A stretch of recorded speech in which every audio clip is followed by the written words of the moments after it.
Hello and welcome back to the channel. आज मैं शुरू करने जा रही हूँ हमारे बीएसटी क्लास 11th का फर्स्ट चैप्टर का बिल्कुल लास्ट पार्ट, यानी कि पार्ट 4।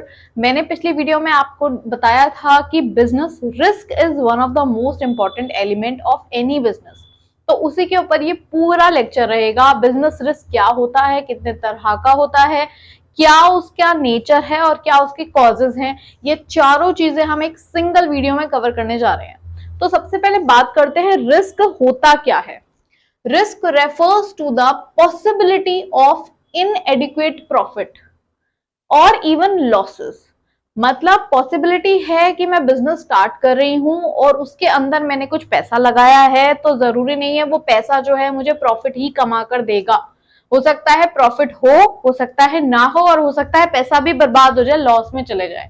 इसी एलिमेंट को हम कहते हैं रिस्क। और ये रिस्क होता क्यों है? Due to uncertainties.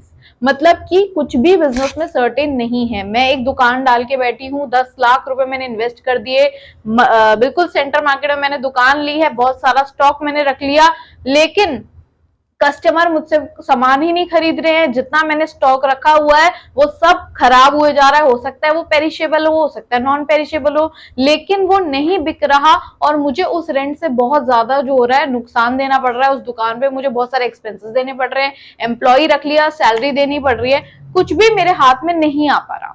तो इस वजह से इन अनसर्टेनिटीज की वजह से क्या हो रहा है, मुझे बहुत रिस्क उठाना पड़ रहा है। तो रिस्क जो होता है वो दो तरह का होता है। एक होता है आपका स्पेक्यूलेटिव रिस्क और दूसरा होता है प्योर रिस्क। स्पेक्यूलेटिव रिस्क क्या होता है? जिसके अंदर पॉसिबिलिटी होती है कि मुझे प्रॉफिट भी हो सकता है और मुझे लॉस भी होता है, जो 90% केसेस में होता ही होता है कि आपको प्रॉफिट होगा या तो या लॉस भी हो सकता है। हर बिजनेस में ये पॉसिबिलिटी है। लेकिन एक होता है प्योर रिस्क। प्योर रिस्क में हमें प्रॉफिट का ऑप्शन नहीं होता, हमें ये होता है या तो लॉस होगा या नहीं होगा। अब ऐसा कौन सा केस होता है जिसमें लॉस होगा या नहीं होगा? देखिए, सपोज आपने कुछ गुड्स बना दिए और उसको वेयर हाउस में स्टोर करके रख दिया। हमने पिछले लेक्चर में पढ़ा था कि स्टोरेज करनी पड़ती है, वेयर हाउसिंग करनी पड़ती है। अब वो वेयर हाउस में पड़े हुए हैं, सपोज करिए उसमें आग लग गई। अब उस वेयर हाउस में आग लग गई तो आपको लॉस हो गया, और अगर आग नहीं लगी तो लॉस नहीं हुआ। तो ये रिस्क भी तो है कि वो पड़े पड़े खराब हो सकते हैं, उसमें आग लग सकती है, उसमें चोरी हो सकती है। मतलब इस तरह के रिस्क जो है जिसमें प्रॉफिट की तो कोई उम्मीद नहीं है, या तो वो पड़ा हुआ है पैसा, मतलब उसको जब बेचेंगे तभी तो हमें प्रॉफिट या लॉस होगा, तो वो स्पेक्यूलेटिव रिस्क में आ जाएगा कि भाई जब बिकेगा तो प्रॉफिट है या लॉस है। लेकिन पड़ा हुआ है और पड़े पड़े ही खराब हो गया, तो ये हमारा प्योर रिस्क है, या तो खराब होगा या नहीं होगा, लेकिन प्रॉफिट का इसमें कोई चांस नहीं होता।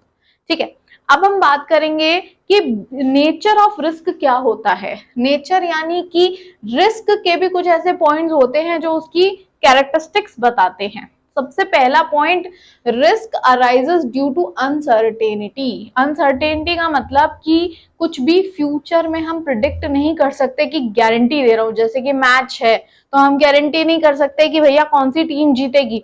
सारे ही प्लेयर्स अपना बेस्ट देंगे लेकिन मैं जीत ही जाऊंगा, ये हम कंफर्म नहीं कर सकते, क्योंकि दुश्मन भी जो है ना वो बिल्कुल टक्कर के मुकाबला दे रहा है, तो पूरी तरह से अनसर्टेन रहती है। अब ये मत बोलना मैच फिक्सिंग भी होती है, ठीक है, हम इलीगल एक्टिविटी को काउंट नहीं कर रहे हैं। तो अनसर्टेनिटी हमेशा जो होती है एनवायरमेंट में प्रेजेंट होती है, हम उसको हटा नहीं सकते, एलिमिनेट नहीं कर सकते। हाउएवर हम रिस्क को थोड़ा सा कम कर सकते हैं। तो as the future is unknown, uncertainty हो ही सकती है।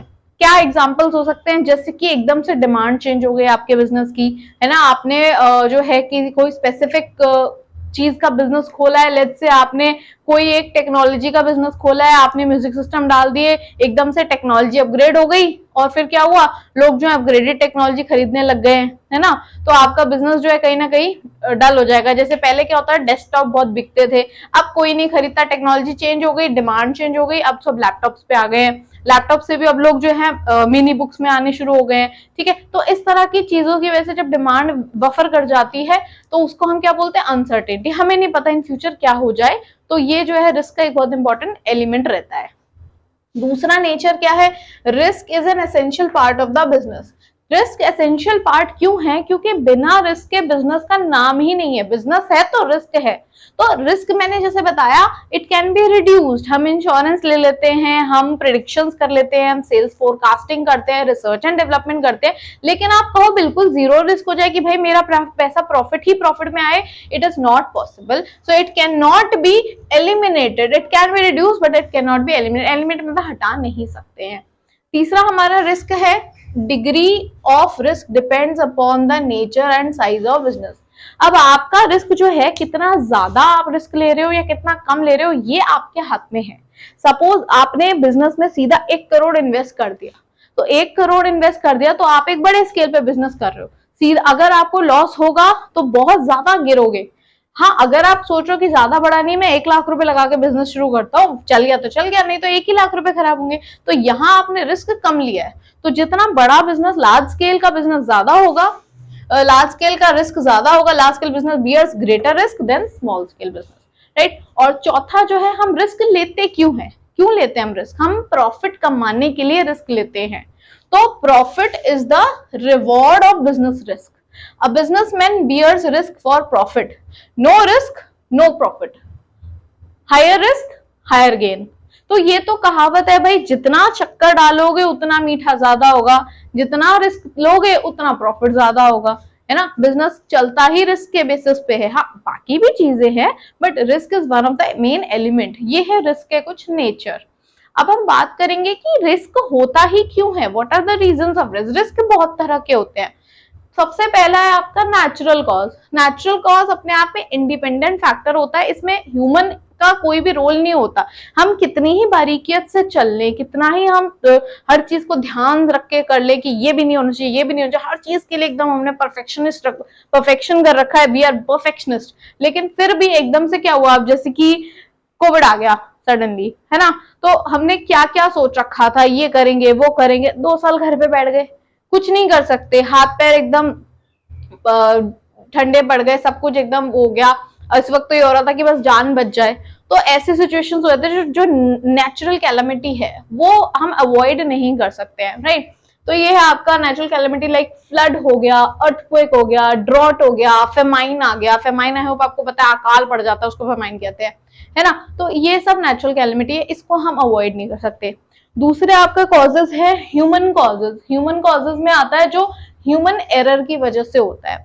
जैसे कि हमने चोरी कर ली, है ना, किसी आपके, हमने नहीं, हमारा बिजनेस है, हमारे किसी एम्प्लॉय ने हमें धोखा दे दिया, डिसऑनेस्टी कर ली या चोरी कर दी, है ना। तो चोरी हो गई तो अब क्या हुआ कि बहुत ज्यादा बड़ा हमें नुकसान हो गया, प्रॉफिट नहीं कमा पाए, उल्टा और बहुत ज्यादा नुकसान हो गया। या फिर हमारे मजदूरों ने स्ट्राइक कर दी तो हम ऑर्डर आगे नहीं दे पा रहे, आगे ऑर्डर नहीं दे पा रहे, तो इंडस्ट्री में हमारा नाम खराब हो गया। फिर हम हमारे केयरलेसनेस हमने बहुत ज्यादा कर दी, ज्यादा ध्यान नहीं दे पाए, पर्सनल रीजंस की वजह से बिजनेस पे इतना फोकस नहीं कर पाए, या हमने बहुत ज्यादा रिसोर्स वेस्ट कर दिए, वेस्टेज ऑफ रिसोर्सेज हो गई, पैसा को बहुत ज्यादा वेस्ट कर दिया। तो ये हमारा ह्यूमन कॉजेज में आ जाता है।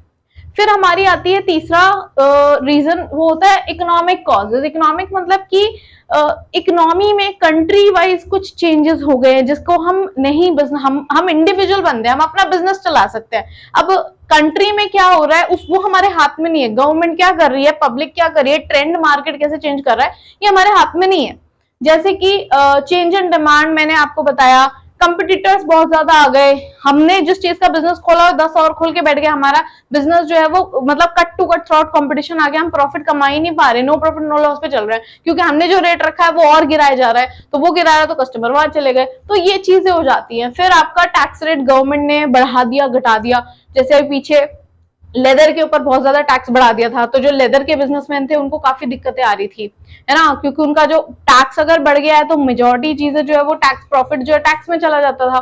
तो ये इस तरह से जो है ना आपको ये फैक्टर्स है हमारे हाथ में नहीं होते, ये आपके इकोनॉमी के फैक्टर्स आ जाते हैं।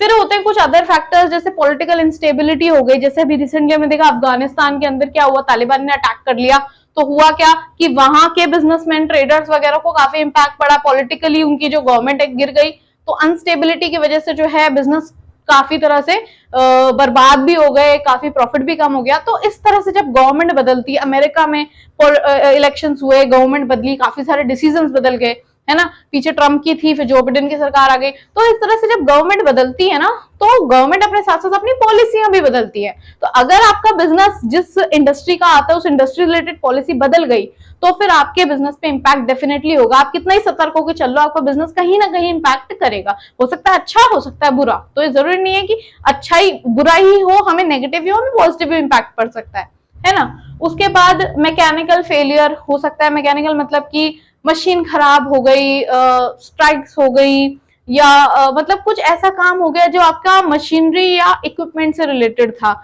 है ना। उसके अलावा फैशन और टेस्ट बदल गया, इकोनॉमी में एकदम से नया ट्रेंड आ गया, कुछ भी ऐसा चेंज हो गया जो हमारे हाथ में नहीं है।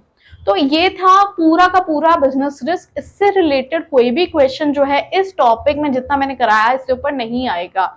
अगर स्टिल आपको कोई भी डाउट है तो आप कमेंट कर सकते हैं कमेंट सेक्शन में। और अगर आप नए हैं तो मेरे चैनल को सब्सक्राइब कीजिए, मेरे वीडियो को लाइक कीजिए, ताकि मैं और ज्यादा मोटिवेशन के साथ आपके लिए अच्छी फ्रूटफुल वीडियो बना सकूं।